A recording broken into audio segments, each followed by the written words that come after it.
Hi everyone, welcome to our talk today with Dr. Sharif, who is a pediatrician. She'll be joining us in just a minute. I'm Ksenia, and I am founder of Millennial Parenthood and Millennial Mommy. So welcome. And we will be starting shortly.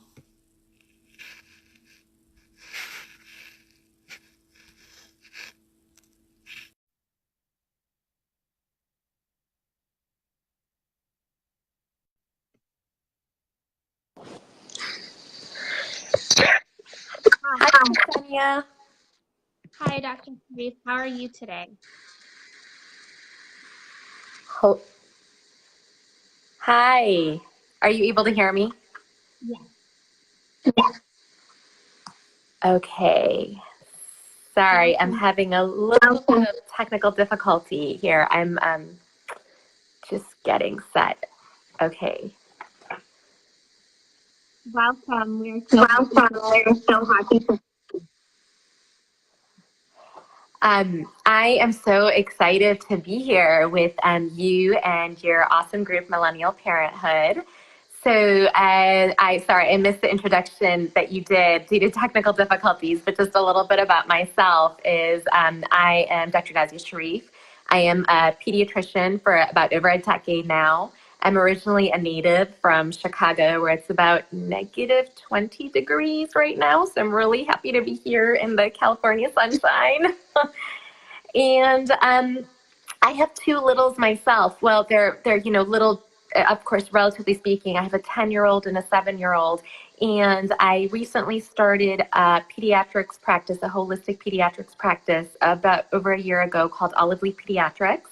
And, my incentive for starting that practice was really just to fulfill my wish list of what I always wished I had with my own pediatricians who were wonderful human beings, but more of just a product of the system. So I often had to switch hats, my mommy hat, my doctor hat, and I wanted to create a practice for my patients where I could really fulfill those needs and they could just be mommy and rely on their doctor to provide them, the listening that they needed, the answers that they needed, any out of the box therapies that they were looking for, and just that overall support. So Olive Leaf is a DPC practice. We're very non-traditional.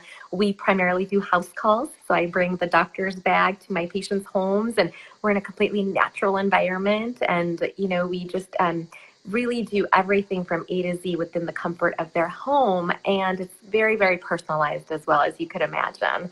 So I'm so excited to be here today because I have a heavy focus on prevention, and nutrition is actually one of my absolute favorite topics that I love to talk about with my families and just, out in the community as well. That's wonderful. Okay. Let's get started. First question is our heart.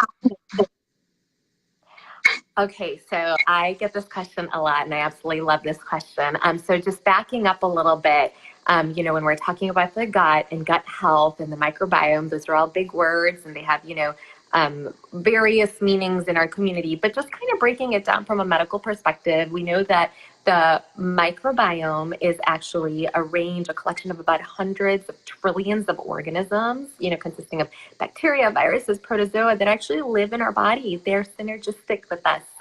They, help support important functions, and they live primarily in our gastrointestinal tract, such as the stomach and intestines. But they can also live in our skin, our respiratory tract, such as our lungs, and even our genital tract.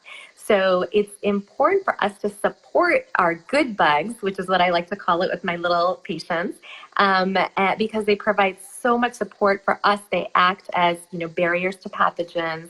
They help regulate our mood by helping the release of hormones such as dopamine and serotonin. They, help decrease, your chances of getting diseases of chronic inflammation. They help, really, they're a very essential part of the gut-brain axis. They're essentially the gut part. And there's so much research coming out showing that there is a huge connection in terms of our gut microbes or our gut bugs actually linking through immunological and neurological pathways to our brain and stimulating all these like amazing hormones and cytokines and things like that. But what foods go and, support these amazing gut bugs that we have? The answer, sometimes people make it a little bit more difficult than it really is. So we want to break it down into prebiotics and probiotics. These are all, terms that we keep hearing, and especially probiotics, they're everywhere. We want to make sure that we are supporting our gut through prebiotics. And prebiotics actually are more important than probiotics. And we'll talk about both of them in a minute. Prebiotics are basically just fiber-rich foods. There's some foods that are, more rich in these prebiotic fibers. The fiber act as nutrition or nourishment for these healthy bugs. And but I like to keep it simple, and I like to say all sorts of fruits and vegetables and legumes and whole grains and oats and things like that. They are all provide these rich nutrients for our good gut bugs. So as long as you have a diet that is rich in all these fibrous foods, you will be A-okay. And then if you need a little extra support because you don't have enough good gut bugs, then you can add on probiotics to your diet, such as the best source of that is fermented foods. And then if need so, and you're consulting with your physician or your health practitioner, you can go ahead and add in probiotic supplements as well, which sometimes are needed. That's fantastic.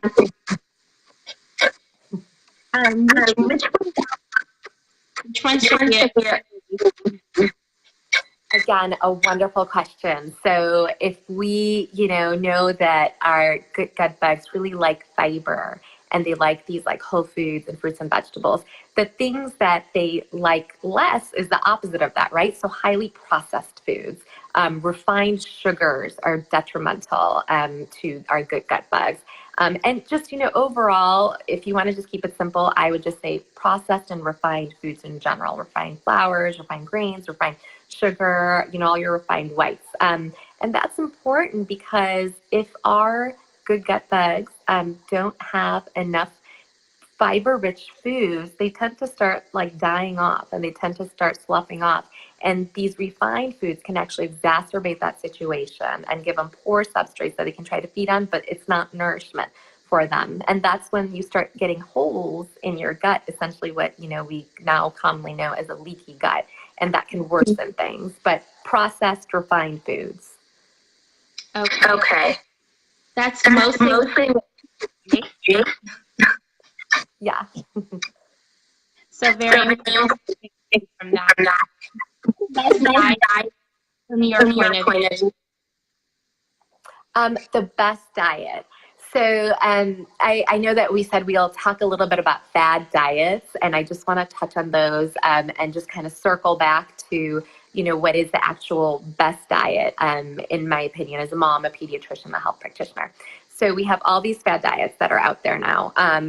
We have things like keto and paleo, and we have a little bit of intermittent fasting thrown in there, and we have vegan and vegetarian and, Mediterranean, all that. Again, just keeping things simple. Most of these fad diets have their limitations. For example, if you're talking about a vegan diet, what does that mean? Because a vegan diet can actually be quite unhealthy and filled with processed foods. And that, on one end is not healthy, although a true vegan diet, which limits processed foods and animal products, is quite heart healthy. That being said, even a vegan diet has its limitations, such as you still need to supplement with vitamin D. All diets you need to supplement with B12. All diets you need to supplement with vitamin D. And then also omegas are a good supplementation as well. For keto diets, which we don't recommend at all for children, unless they're medically supervised and they have some, sort of medical condition that requires it, it's just very carbohydrate poor. They're not getting enough good substrate for their brain development. Paleo diets, they're not getting, legumes, right? Which are so healthy and so rich and so fibrous and good prebiotic source for our good bugs. My best diet, or the diet that I feel is the most nourishing for all of us, is the plant-forward diet or a whole foods plant-based diet. Now that tends to scare some people in that they equate it to veganism, and it's actually not. It actually just means that you are trying your best to eat the least amount of processed foods, so hence the whole foods component comes in. And you're trying your very best to eat plant-based foods. So again, fruits and vegetables and eating your rainbow and all such things. Now, there's different levels of whole foods plant-based. So, some families tend to be maybe 50%, some families tend to be 70%, some families tend to be 90%. And depending on the level of whole foods plant-based you're at, the greater the benefits will be. So again, I encourage my families to try to stick to whole foods plant-based or a plant-forward diet as best as they can. What do you think? Yeah, that's a great question because we can talk about eating our rainbow and fruits and vegetables as much as we want, but then we have our picky eaters, and sometimes that can be all toddlers, right? It doesn't have to be just limited to a certain group of kids that we call picky eaters. So what I like to tell my patients, and we do a lot of nutritional counseling and intervention and prevention, is start them young, right? So first of all, you want to lay good habits in terms of the variety of foods that they've been exposed to. So as an infant, I have a whole protocol for solid food introduction, but the gist of it is just in a stepwise fashion, introducing a wide array of fruits and vegetables, right? That's good for their gut. That's good for their palate. They're developing a taste for it, and continue it as they're toddlers. Now, when they enter the toddler stage, they tend to get a little pickier. I don't know if you noticed that with your own. Mine definitely went through that stage, yes. So what you want to do is you want to focus a little bit more on eating with your senses with toddlers and picky eaters as well. So it takes a little bit of investment and time, but just making their fruits and vegetables or their healthy foods just visually appealing to them. So we've all seen pictures on Pinterest of like ants on a log and snails and this and that. It doesn't have to be that elaborate, but just really bringing in a variety of colors, making fun shapes on their plates, letting them eat with their eyes first, right? We all tend to eat with our eyes first. But it's especially important in younger toddlers when we're teaching them to eat. So that's one sense that we initially want to appeal to, and just taking that time. By then, if they do try that variety of food, the hope is that their palate then gets used to it when they're a little bit older. The second thing that I like to do, and this works for younger and older kids, is going along with eating with our senses. I like to really talk about my food and describe it. So, for example, if I'm eating carrots and blueberries with my kids, I'll take a bite of my carrot, and I'll talk about how incredibly crunchy my carrot is. And it's just so sweet and crunchy and absolutely delicious. Or my blueberries, oh my goodness, they are absolutely melting in my mouth. I love these blueberries. They're so good. Here, try some, you guys. And that gets, it's two things. It gets my kids really excited about their carrots and blueberries. And then it also gets me really excited about eating my carrots and blueberries too. So it really works both ways. And all of these tips on eating with our senses are actually just all part of a larger global picture of mindful eating. So if we can set those mindful eating habits in early, our kids are only going to benefit lifelong from them. And be persistent with it. If they don't take to it the first time or the second time, just keep doing it throughout your meals and snacks and things like that. How can describe this? It sounds like a lot of fun. Yeah, absolutely.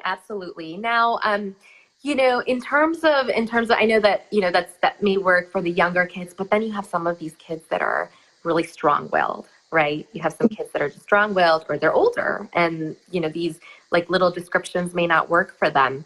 For them, you have to be a little bit more nuanced, and getting them to eat is a bit more of an art than formulaic.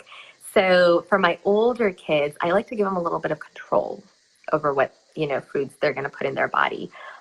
So for example, I'll go take them grocery shopping. Or if I'm ordering Amazon Prime now, right, which we all do, I'll let them pick which fruit, one or two fruits that they want to eat that week for lunch, and one or two vegetables that they would like to eat for that lunch.